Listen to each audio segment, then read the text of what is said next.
오늘 성경 말씀은 구약 성경 사사기 3장에 있는 말씀 1절로부터 11절까지 우리 교독을 하겠습니다. 제가 먼저 읽을게요. 여호와께서 가나안의 모든 전쟁을 알지 못한 이스라엘을 시험하려 하시며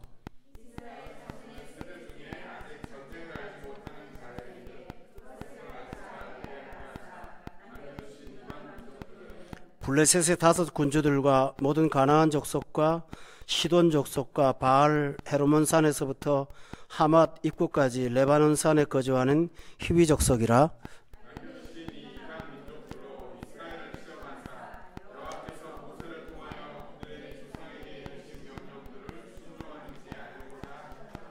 그러므로 이스라엘 자손은 가나안 족속과 헷 족속과 아모리 족속과 브리스 족속과 히위 족속과 여부스 족속 가운데 거주하면서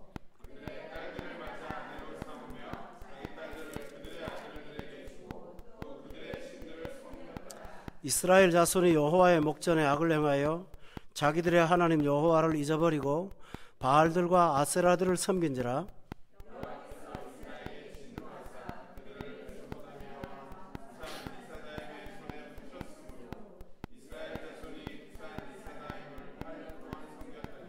이스라엘 자손이 여호와께 부르짖음에 여호와께서 이스라엘 자손을 위하여 한 구원자를 세워 그들을 구원하게 하시니 그는 곧 갈레브의 아우 그나스의 아들 온니엘이라. 여호와의 영이 그에게 임하셨으므로 그가 이스라엘의 수사가 되어 나가서 싸울 때 여호와께서 메소포다미아 왕 부산 리사다임을 그의 손에 넘겨주시니 온니엘의 손이 부산 리사다임을 이기니라. 다 같이 읽겠습니다. 그 땅이 평온한 지 40년에 그나스의 아들 온니엘이 죽었더라. 아멘. 성경의 기능에 관해서 성경이 소개를 하면서 하나님 말씀은 교훈과 책망과 바르게 함과 의로 교육하는 데 유익하다고 소개했습니다. 또 다른 성경에 보면 하나님의 말씀은 정결하여 순결하고 흠이 없다고 말씀했습니다. 또 신명기 같은 성경에 보면 너희가 이 말씀을 순종하면 들어가도 나가도 복을 받는데 만일 이 말씀을 순종치 않으면 반대로 들어가도 나가도 저주를 받는다고 말씀하셨습니다. 따라서 우리는 성경에 대한 믿음을 가져야 됩니다. 어떤 믿음을 가져야 되는가 하면 성경은 단순히 예고나 경고가 아니라 오늘의 삶의 구체적인 지침으로 여러분이 믿어야 됩니다. 이 말씀대로 살면 이 말씀대로 될 것이고 이 말씀대로 살지 않으면 이 말씀에 나온 불길한 말씀들이 우리한테 적용이 된다라는 것입니다. 하나님께서 교회를 세우신 까닭은 예배를 받기 위하심이십니다. 그러나 또 하나의 가장 중요한 것은 지상에 하나님의 음성을 듣게 하시는 중요한 기관입니다. 그래서 목회자들은 자기 사사로운 견해나 생각을 배제하고 하나님 말씀을 풀어서 설명하고 있는 것입니다. 설교는 이 권 목사 개인의 사견이 아니고 설교는 2000년 전이나 혹은 5000년 전에 기록된 하나님의 말씀을 오늘의 문화에 맞도록 풀어서 여러분에게 전달하는 과정이 바로 설교입니다. 따라서 여러분은 하나님 말씀을 들을 때 사람의 말로 듣지 않고 오늘 내게 주시는 하나님의 음성으로 들어야 됩니다. 제가 이 말씀을 뻔히 아는데도 불구하고 다시 한번 짚고 넘어가는 이유가 있습니다. 구약성경 사사기는 이스라엘 역사 가운데 가장 불행했던 시대의 역사입니다.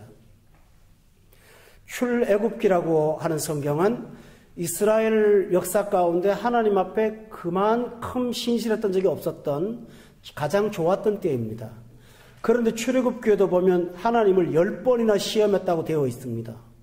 근데 인간의 역사 가운데 그래도 가장 하나님과 교제했던 신실한 시간은 바로 출애굽 시대였습니다. 그래서 호세아서에 보면은 하나님은 출애굽 시대를 너하고 나하고 신혼 생활을 했던 때라고까지 말씀을 하십니다. 그런데 사사기는 출애굽 끝나고 나서 가나안 땅에 들어와서 가장 극단적으로 타락했던 그런 시대인데 우리가 타락이 극심했다고 말할 때 사사기를 보면서 어떤 대단한 죄나 특별한 죄가 일어날 거라고 생각을 하잖아요. 그런데 사사기를 보면 오늘 우리가 사는 일상생활과 너무나 흡사하다는 데 깜짝 놀라는 부분이 있습니다. 사사기의 처음 죄의 발단은 뭐였냐면 이스라엘 백성이 가나안 땅에 들어갔을 때 하나님께서 이스라엘 백성으로 하여금 가나안을 정복하라고 했는데 이스라엘 백성은 가나안을 정복하지 않았습니다. 정복할 수 없어서 안 했다면 문제가 없는데 하나님이 함께 하심에도 불구하고 그들은 의도적으로 정복하지 않았습니다. 두 가지 이유입니다. 하나는 힘들게 하고 싶지 않았습니다. 적당한 선에서 하나님 앞에 순종하고 말았어요. 피 흘리고 싶지 않았어요. 두 번째로는 그들이 필요했습니다. 농사를 짓는 사람들한테 들어가서 살려고 하니까 그 사람들의 기술이나 그 사람의 노동력이 필요한 거예요. 그래서 필요했기 때문에 그들을 정복하지 않았습니다. 결국 정복을 하지 않았는데 나중에는 가나안이 그들의 종이 되어서 물도 길어주고 장작도 패는 그런 노예 생활을 하기는 했습니다. 그러나 시간이 가면 갈수록 그 입장은 바뀌어서 오늘날 흔히 말하는 갑과 을의 관계가 바뀌는 것입니다.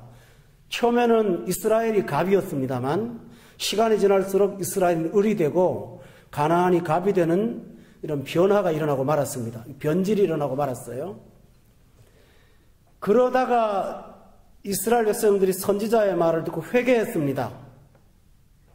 회개하고 새로운 삶을 살았으면 좋겠는데 회개한 그 시대의 사람들은 경건하게 살았지만 그 다음 시대에 대한 영성교육이나 신앙을 제대로 개성하지 못했습니다.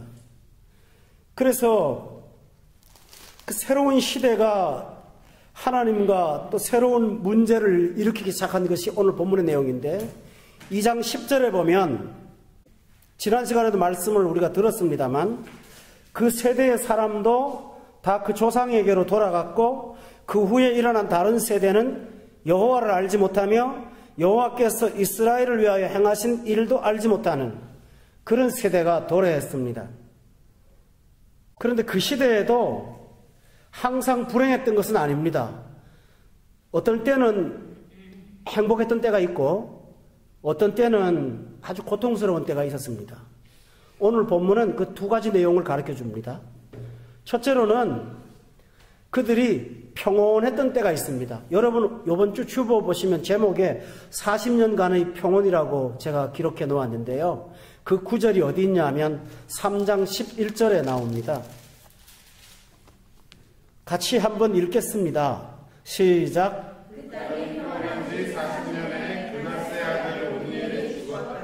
여기서 그 땅이 평온한 지 40년이 있었다고 성경은 말합니다. 그러면 우리는 오늘 말씀을 통해서 도대체 언제 이 사람들이 평온을 40년 동안 지속할 수 있었던가 그거를 우리가 살펴봐야 됩니다. 왜냐하면 우리도 하나님 앞에 평온하게 살 수 있는 비결이 여기 있기 때문입니다. 여러분 40년의 평온이라고 할 때 40년은 짧은 것 같지만 우리 인생을 돌아보면 생애 전체를 80으로 나눈다면 생의 반생애나 되는 굉장히 긴 생애입니다. 40년 동안을 한결같이 평온했으니까 그런 날은 사실 우리 인생 역사에도 매우 드물어요. 1년 365일을 항상 평온하지 않잖아요. 따라서 40년간의 평온은 어떤 면에서는 기적과 같은 일입니다. 그렇다면 그 고통스러운 사사시대에도 40년의 평온이 있었다면 우리에게도 있을 수가 있다는 사실을 우리가 받을 수가 있지 않겠습니까? 그래서 오늘 이 비결을 배우도록 합시다. 또 하나는 본문 8절에 보면 상반된 세월이 하나 있었습니다. 8절에 다 같이 읽겠습니다. 시작. 이스라엘이 진노하사 그들을 메소포타미아 왕 구산 리사다임의 손에 파셨으므로 이스라엘 자손이 구산 리사다임을 8년 동안 섬겼다라고 되어 있습니다. 여러분 여기서 40년은 평온했지만 여기 나오는 기간은 8년입니다. 8년이지만은 그 8년 동안은 구산 리사다임이라는 왕을 섬겼다. 다른 말로 하면 노예로 살았다. 그런 뜻입니다. 우리가 생각할 때는 40년은 긴 세월이고 8년은 짧은 세월이니까 뭐 그 정도쯤이야 라고 생각할 수 있죠. 그러나 여러분 인생을 돌아보면 그것이 아니라는 것을 알 거예요. 사람은 순간 한순간 힘들 때가 있죠. 근데 우리 인간의 생각의 기억 속에는 행복했던 날은 빨리 지나가고요. 고통스러웠던 그 순간은 평생 마음에 남아있어요. 따라서 그 8년 동안에 부르짖는다고 하는 것은 어떤 면에서는 40년의 행복을 덮어버릴 만큼 매우 힘든 시간이었다는 것을 우리가 먼저 전제를 해야 될 것입니다. 여러분이 세상 생활을 살면서 40년 행복하게 살았는데 8년 동안을 너무너무 힘들게 살았다고 하면 그 8년 동안 사람 성격도 바뀌고 마음도 나빠지고 황폐해지고 그런 거 아시죠? 여기 두바이 생활에 한 몇 년, 10년 살았다고 가정합시다. 근데 그 중에서 한 1년은 너무 힘들었어요. 그날만 생각하면 눈물 날 때가 있지 않습니까? 세상에서 성공을 해갖고 사는 분들도 가끔 과거에 지나온 날 슬펐던 얘기하면 울더라고요.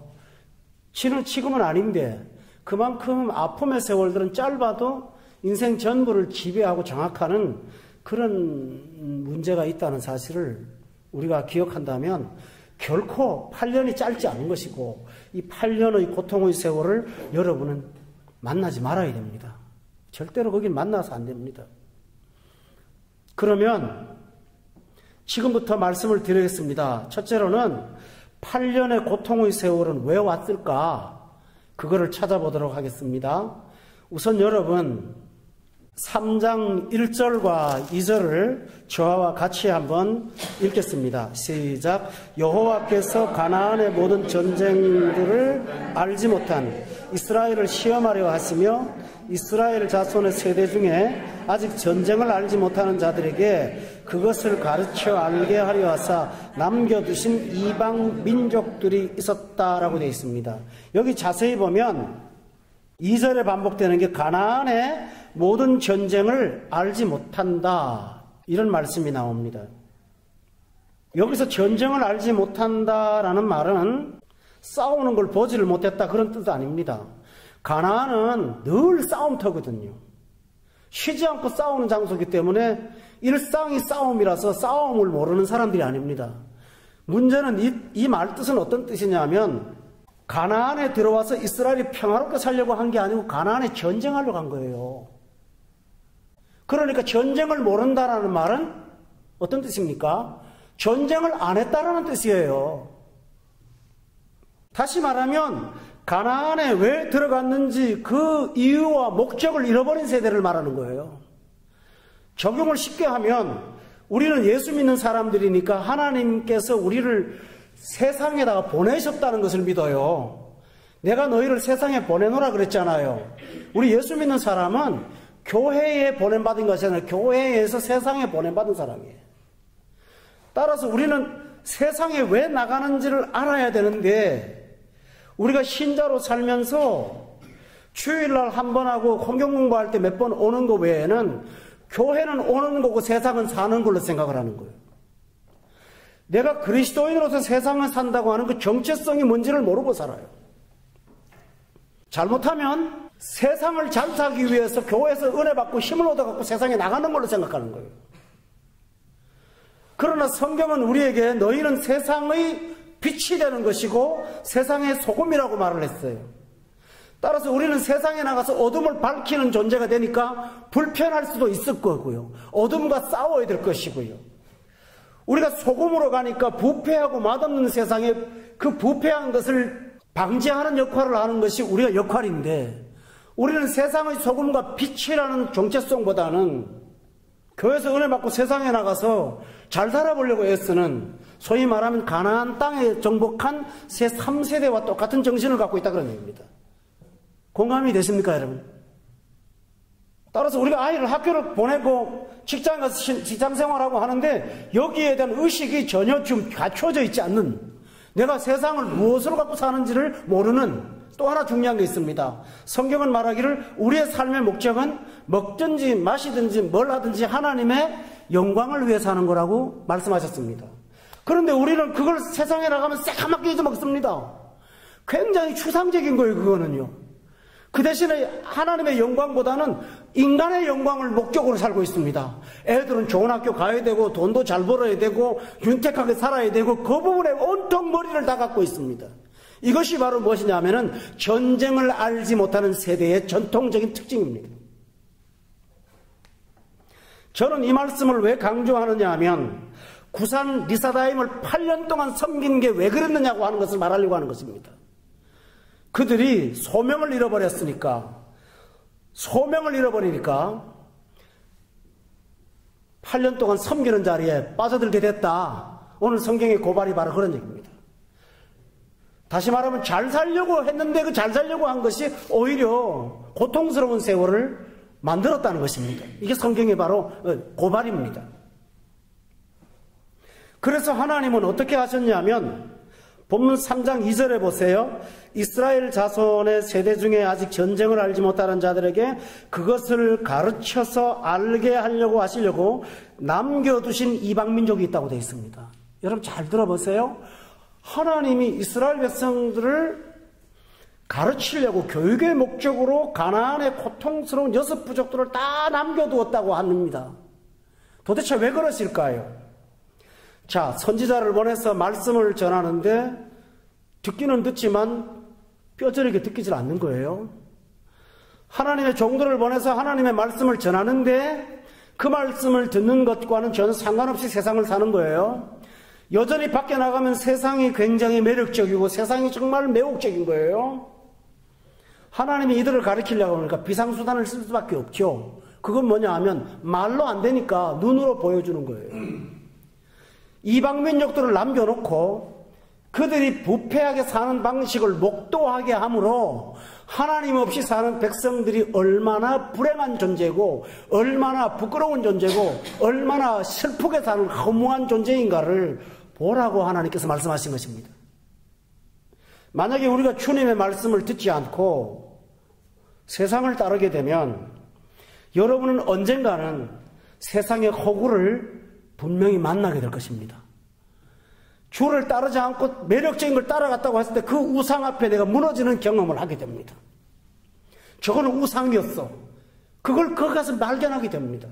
하나님이 바로 전쟁을 알지 못하는 그 세대에 정체성을 잃어버리고 전쟁을 왜 하는지 모르고 세상에 들어가 살면 바로 그렇게 된다고 하는 것을 보여준 것입니다.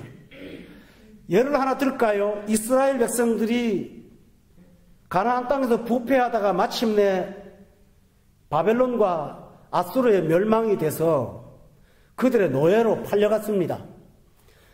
그런데 바벨론 사람들이 이스라엘 사람들한테 술 먹는 파티를 할 때마다 와서 요즘 말하는 연예인들처럼 노래를 불러주고 유흥을 돋구어주기를 바랍니다. 왜냐하면 이스라엘 사람들은 음악을 하는 민족입니다. 근데 그들의 음악은 세상 노래가 전혀 없지 않습니까? 하나님을 찬양하는 노래입니다. 그런데 술집 파티에 가서 그 노래를 지금 부르라고 하는 것입니다. 안 부르면 목이 달아나거든요. 그러니 술 먹고 난리를 치는 형편없는 사람들 앞에 가서 경건한 하나님을 찬양하는 시편가를 부르고 집에 왔을 때 기가 막힌 거 아니겠어요? 그러니까 그들은 시편에 보면 우리가 수금을 버드나무에 바벨론 강변에 걸어놓고 울었다고 되어 있습니다. 집에 와서 비참해서 못 견디는 거예요. 바로 하나님께서 가나안을 놔두고 너희가 가나안을 흠모하고 따라가면 이런 모습으로 살게 될 거라는 것을 보여주는 것입니다. 여러분, 제가 아까 서두에 성경은 오늘의 얘기라고 했잖아요. 여러분이 만약에 세상을 쫓아가면 그 슬픔과 아픔을 보고 목도하는 아픔을 겪게 될 것입니다.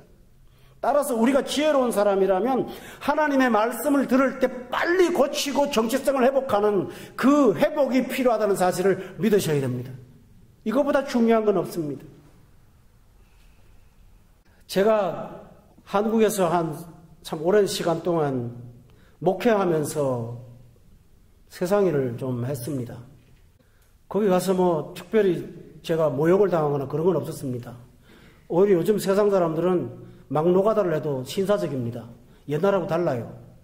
다 배운 사람들이고 요새는 젊은 사람들이 직장이 없으니까 다 그런 쪽에 들어와서 성실하게 일하는 사람 많아요. 그래서 뭐 그런 경우는 문제가 없었지만 세상이 참 헛거라는 걸 참 많이 느꼈습니다. 제가 인테리어 관련 쪽에 좀 일을 했는데요. 새로운 아파트를 입주하잖아요. 여러분 해보셨을 거예요. 시작도 살아보기도 전에 집을 다 부셔요. 대부분의 집들이. 그 대형 유리창을 부시고 벽을 다 헐어버리고, 그리고 자기들이 원하는 어디가 뉴스나 잡지에서 본 그 뻔따온 그 인테리어 신모델을 갖다 해달라고 돈을 상당히 많이 들어서 하는데요. 거기 가서 바르는 업자들이 하는 건 전부 다 그 원래 시공했던 것보다 형편없는 것 재질입니다. 겉만 보기 좋지 그거 굉장히 위험한 거거든요. 그 안에다가 50 본드를 덕지덕지 발라가지고 완전 본드 통이에요. 완전. 유리창도 이렇게 두꺼운 거 다 깨버리고 얇은 거 갖다 달아놓고요. 문을 부셔가지고 아주 추워 덜덜 떨게 만들고요. 근데 거기에 수천만 원씩 지불하고 들어가는데 가서 일을 하다 보면 이게 뭘 하는 짓인지, 사람이 서로 속고 있다는 거, 저 그런 거 굉장히 많이 경험했거든요. 눈에 보기에 좋으면 좋을수록 인간에게 공격하는 공격 독소들이 온 집에 가득해요. 여러분들. 화려한 벽지일수록 그건 비닐투성이고요. 화려하게 잘생긴 것일수록 독소가 더 많은 거예요. 전부 발라놓는 거예요. 목회할 때 제가 그걸 일을 하면서 이렇게 쳐다보면 정말 세상에서 저런 일을 안 하는 게 난 너무 다행이다. 하나님이 저한테 눈으로 보여주시는 거예요. 따라서 가나안은, 이스라엘 백성들은 가나안 사람들을 사는 모습을 이렇게 목도하면서 내가 예수 안 믿었으면 저런 모양으로 살았을 거 아니야. 아주 끔찍하고 소름 끼치는 그런 느낌을 받기를 하나님이 원하신 것입니다. 저는 물어봅니다. 여러분 세상에 살지 않습니까? 세상 사람 만나지 않습니까? 어쩌다가 동료들을 만났을 때 그들의 입에서 나오는 소리가 찬양이든가요, 원망이든가요, 근심이든가요. 그런데 여러분은 거기서 뭘 느껴야 됩니까? 아, 하나님이 저 사람한테 세상이 저렇다는 걸 소리를 들으라고 나한테 길을 들려주는구나, 그래야 되는데요. 신자들은 그걸 생각을 못하고, 아유, 나는 저 사람보다 훨씬 더 잘 살아야 되니까 긴장을 더하는 거예요. 가서 더 열심히 살아야겠다. 하나님은 그렇게 말하시는 게 아니고요. 너 봐라, 주께서 주시는 은혜의 울타리를 떠나고 나면 사람이 저 모양으로 사는 거야 하고 우리는 보여주는 거거든요. 공감되십니까 여러분? 그럼 다시 말씀드리지만은 아유 세상 갈 게 아니야 이렇게 거절하지 않고 오히려 더 독을 품고 나는 저 사람하고 실패하지 않아, 난 다르게 살 거야 하고 결단을 하면서 더 세상화돼 가더라, 그런 얘기입니다. 우리는 하나님께서 이렇게 하실 때 세상을 보면서 얼른 하나님의 품에 돌아오고 하나님 방법대로 사는 우리가 되시기를 예수 이름으로 축원합니다. 이게 너무 필요한 거예요. 그래서 하나님이 말씀하십니다. 저는 카카오 스토리인가 페이스북인가 그런 것들이 생기기 전에는 세상 사람들의 생각을 잘 못 읽었습니다. 뭐 목사가 들어볼 일이 있어야죠. 세상 사람들은 제가 목사라면 일단 입을 다무는데요. 뭘 말하라 그러면 설교하지 마 그러는데요. 그런데 페이스북이나 이런 데는 들어가 보면은 세상 사람들 얘기가 많이 있지 않습니까? 여러분 한번 보세요.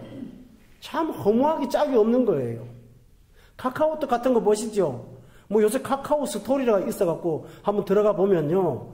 이거 뭘 하자는 건지. 내가 예수 믿고 목사가 됐다는 게 얼마나 긍지가 있는지를 몰라요. 여러분들 그런 세상의 문화들을 접할 때마다 오우 주님 저를 이렇게 목사로 살게 하고 신자로 살게 하고 하나님의 자녀로 살게 한 거 너무 감사합니다 하고 고백할 수 있기를 바랍니다.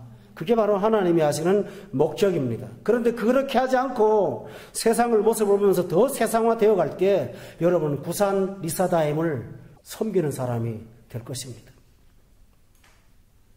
여러분 구산 리사다임이라는 이름의 뜻이 뭔지 아세요? 여기 성경의 3장에 보면 이런 말씀 나와요. 8절을 보면 여호와께서 이스라엘에게 진노하사 그들을 메소포타미아 왕 구산 리사다임의 손에 팔았다고 그렇게 말씀하고 있죠. 그런데 구산 리사다임이라는 사람의 이름은 아람 나하라임이라는 말이 밑에 붙어 있어요. 그게 뭔지 압니까? 지금까지 만난 사람보다 가장 강한 사람, 이런 뜻이 있습니다. 구산 리사다임이. 따라서 하나님은 타협할 때 이런 강적을 붙여서 경고를 주시는 것입니다. 또 하나, 두 번째로 왜 구산 리사다임을 섬기는 8년의 고통을 그들이 만들게 됐나? 6절을 한번 보세요. 3장 6절에 보면 다 같이 한번 읽겠습니다. 시작.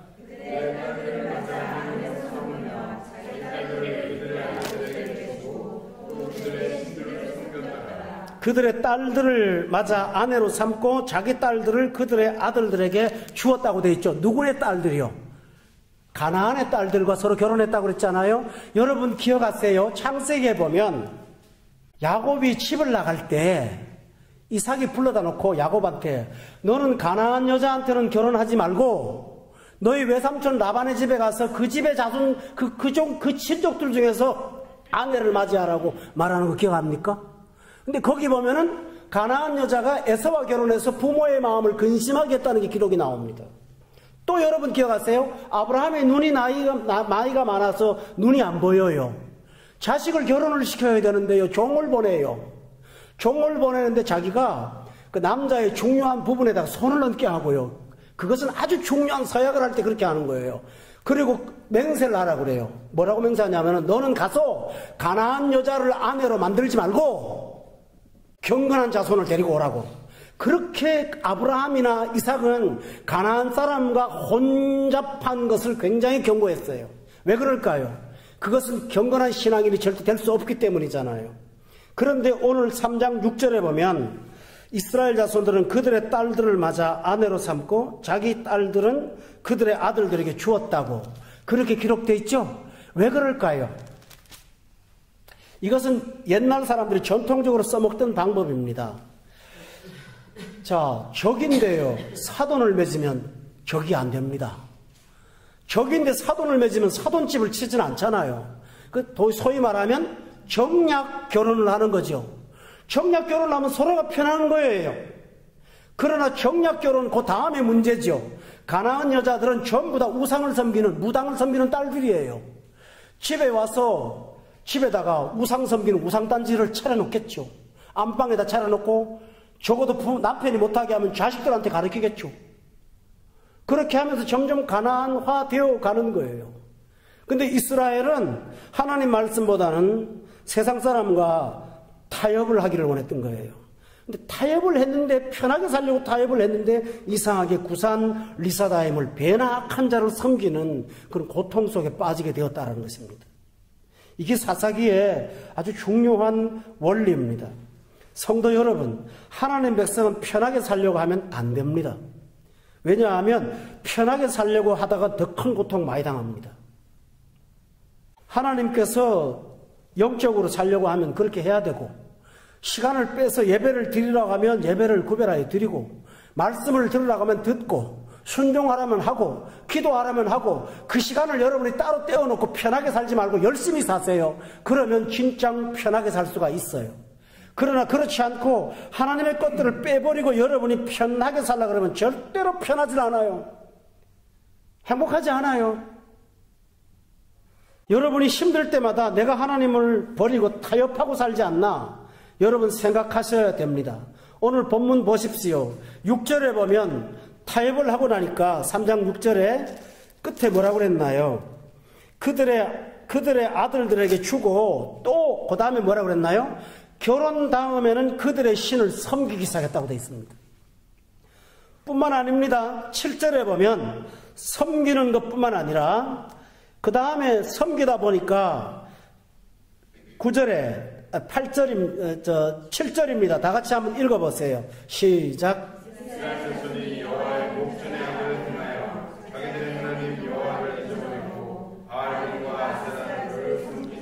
세상과 타협하면 그 다음에 따라오는 게 뭐냐 하면 여호와의 목전에 두려워함이 없어지고 또 하나는 하나님 여호와를 잊어버린다고 돼 있어요. 잊어버리고 바알들과 아세라들을 섬기는, 결국은 하나님을 멀리 떠나는 사람이 되고 말았다라고 했습니다. 여러분, 이럴 때 구산 리사다임에게 팔려서 8년 동안 섬기는 고통의 시간이 시작될 것입니다. 오늘 저는 이 말씀을 여러분에게 전했는데 여러분이 기억하십시오. 우리는 하나님의 사람으로 세상에 나가셔야 됩니다. 또 타협하지 말고 하나님 앞에 순종하며 그리스도인으로서 신실하게 살아가시기를 부탁을 드립니다. 그래야 평온하게 살 수가 있습니다. 그러면 언제 평온이 왔을까요? 40년의 평온은 언제일까요? 본문 9절에 보십시오. 거기 보면 평온의 시작은 이스라엘 자손이 여호와께 부르짖을 때 평온이 시작되었습니다. 하나님을 멀리하고 잊어버렸던 그들이 여호와께 부르짖을 때 그때부터 40년의 평온이 시작될 수가 있었습니다. 교우 여러분, 하나님은 하나님을 잊어버리고 떠난 사람도 기다리고 계십니다. 따라서 우리가 진정 40년의 평온을 회복할 수 있는 시작은 기다리시는 하나님께로 돌아오는 것입니다. 탕자가 집 떠나서 방황하다가 집에 돌아오겠다고 결심했을 때 벌써 평복이 시작된 것처럼 우리가 하나님께로 얼른 돌아가면 거기서부터 40년의 평온이 시작되는 것을 믿으십니까? 그렇게 사시기 바랍니다. 여러분 기억하세요. 이게 이스라엘 백성의 특징입니다. 이스라엘 백성은 너무너무 힘들 때, 대충 힘들 때는 하나님을 안 만나요. 그러나 진짜 힘들 때는 그래도 마지막에 가는 데가 하나님입니다. 요나서를 여러분 기억하시죠? 요나서에 보면은 요나가 탄 배가 풍랑을 만나서 넘어지게 돼 있어요. 그때 죽게 생겼을 때 그 배에 탄 선원들과 각종 사람들은 각각 자기 신을 불렀다고 기록되어 있어요. 그러나 요나는 뱀이창에 들어가서 깨우니까 회개하면서 내가 여호와께 범죄하여 이렇게 된 거라고 하나님께로 돌아가요. 이스라엘 백성이 하나님이 기대를 갖고 있는 까닭은 뭐냐 하면 가나안 사람들은 회개를 하다 안 돌아와요. 그러나 예수 믿는 사람들은 마지막 코너에 가면 그래도 하나님을 돌아와요. 그래도 부르짖어요. 방탕하고 잘못했을 때는 멋대로 살다가도 결국은 하나님 앞에 와서 주님 앞에 부르짖는 사람으로 사는데 하나님은 그 부르짖는 부끄러운 자의 모습을 보면서도 평온의 시대를 열어주신다는 사실을 믿으세요. 길을 열어놓고 계세요. 또 하나 있습니다. 9절에 보면 두 번째로 하나님이 언제 평온을 주시는가 하면 9절 다 같이 읽어보겠습니다. 시작. 여호와께 부르짖음에 여호와께서 이스라엘 자손을 위하여 한 구원자를 세워 그들을 구원하게 하시니 그는 곧 갈렙의 아우 그나스의 아들 온니엘이라고 했어요. 하나님께서 여호와께서 부르짖는 이스라엘 백성들의 기도를 들으시고 9절에 보면 참 의미 있는 말을 해요. 여러분 성경을 잘못 읽으면 안 돼요. 한 구원자를 세워요. 여기에 그냥 구원자라고 하면 누구십니까? 예수님을 말하는 거예요. 근데 한 구원자라고 말하면 그 구원자라고 하면 예수님인데요. 한 구원자는 사람 중에서 그때 그 잠깐만 도움을 주는 그런 그 시대의 구원자를 말하는 거예요. 근데 중요한 사실은 여러분이 부르짖으면 하나님은 어떤 방식으로든지 여러분의 삶을 돌이킬 수 있도록 구원자를 세우신다는 사실입니다. 그런데요, 이 구원자가 누구인가가 되게 중요합니다. 본문 9절에 보면 구원자의 이름이 나옵니다. 갈렙의 아우 그나스의 아들 온니엘이라고 되어 있습니다. 여러분 이 온니엘은 1장에 나왔던 사람인 거 기억하십니까? 갈렙이라는 사람이 가나안 사람하고 전쟁을 해서 이기는 사람한테는 내 딸 주겠다고 했죠. 그죠? 그래서 그 딸을 차지한 사람이 누구입니까? 온니엘입니다. 그런데 그래 놓고는 이스라엘 백성이 이렇게 방탕한데 온니엘이 그냥 가만 앉아 있었던 것 같아요. 아무것도 안 하고요. 과거에 믿음 좋았는데 오늘은 믿음이 안 좋은 거예요. 그때는 용기 충전해서 가나안을 무찌르고 갈렙의 사위가 될 만큼 용맹을 떨쳤던 사람인데 어제의 신앙 어디 가버리고 침체된 평민으로 돌아가서 이스라엘 백성이 여호와 앞에 악을 행하고 목전에 악을 행할 때도 쳐다만 보고 있었던 무능한 신자였다는 사실을 오늘 발견합니다. 그런데 이를 구원자로 세우는 방법은 무엇이었습니까? 오늘 여기 본문 10절에 보면 갈렙의 아우 그나스의 아들 온니엘을 10절에 보니까 여호와의 영이 그에게 임하셨다. 구약성경에 보면 되게 중요한 내용입니다. 이게 과거에 신앙 좋았던 사람을 하나님이 쓰시는데 그냥 세우지 않고 그에게 성령을 부어주셔서 다시 능력을 사용할 수 있도록 하나님이 무장시켜 주신 것입니다. 오늘 이 시대의 평온은 어디서 옵니까? 어제 뜨거웠던 신자들이 다시 한번 성령 충만해지는 것입니다. 하나님의 영으로 다시 한번 뜨거워질 때 주께서 과거의 온미엘을 오늘의 새로운 온미엘로 쓰게 될 줄로 저는 믿습니다. 이게 바로 하나님 하시는 일이요. 여러분이 몇 년 전에 믿음이 참 좋았어요. 그런데 지금은 그렇지 못해요. 그렇지만 다시 한번 하나님이 영을 부어주시면 그 사람을 통해서 하나님이 일하실 수 있다는 사실을 믿으세요? 이게 하나님 방식이에요. 하나님은 한번 실패한 신자들을 안 쓰면서 다른 사람을 쓰는 것이 아니고, 예수님을 저주하고 맹세까지 하면서 부인한 베드로지만 그에게 오순절에 성령을 허락하심으로 다시 한번 새롭게 쓰셨던 거 기억합니까? 이것처럼 하나님은 구원자를 따로 있지 않고 우리 자신들이 침체되었을 때 성령을 부어주셔서 우리를 쓰심으로 새로운 시대에 새로운 일을 감당하도록 하나님이 역사하신다는 것을 여러분이 믿고 사시기를 바랍니다. 그렇다면 이 온유에는 누가 되어야 될까요? 바로 우리 자신이 되어야 되겠죠? 그렇죠? 근데 참 놀라운 사실은 10절에 보세요. 여호와의 영이 그에게 임하셨으므로, 그 다음에 잘 보세요. 그가 사사가 되어서 나가 싸울 때라고 되어 있습니다. 싸워서 이겼다고 말하지 않고 여호와께서 일을 합니다. 이게 중요합니다. 보세요. 10절에 보니까 여호와의 영이 임하셨는데 그가 사사가 되어 싸울 때에 여호와께서 메소포타미아 왕 구산 리사다임을 그의 손에 넘겨주었다라고 되어 있습니다. 아까 뭐라고 했죠? 여기 3장에 보면 그 앞가에 보면 또 다른 말을 했죠?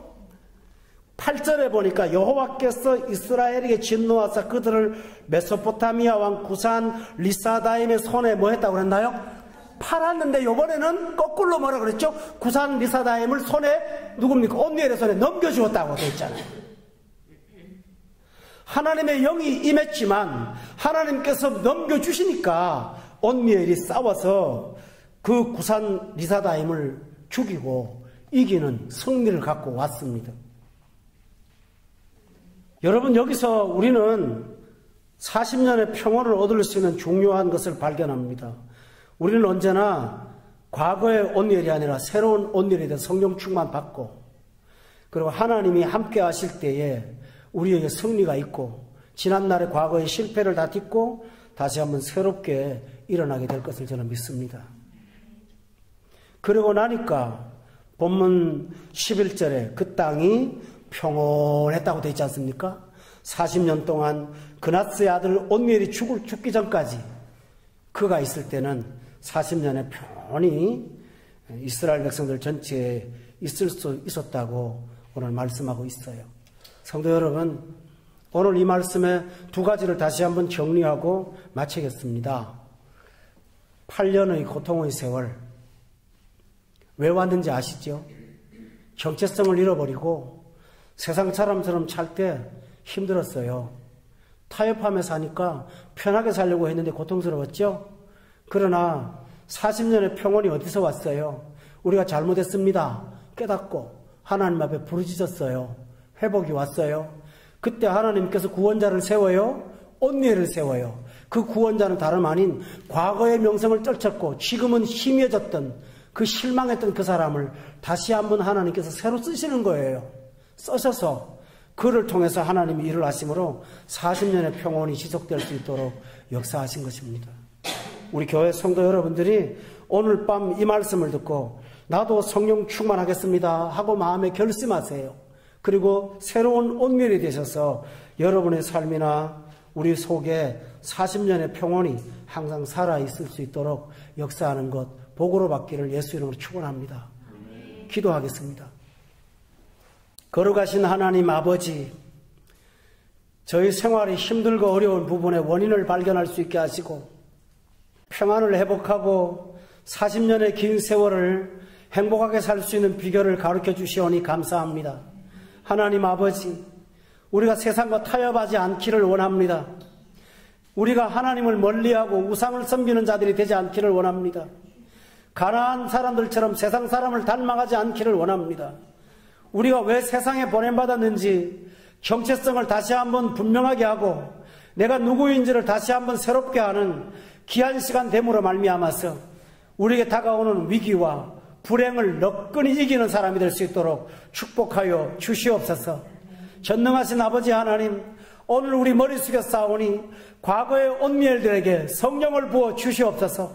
성령 충만 부어 주시옵소서. 하나님의 영이 임함으로 인하여 그 난적을 이기는 능력자들이 될 수 있도록 하나님께서 축복해 주시옵소서. 예수님의 이름으로 기도드렸사옵나이다. 아멘.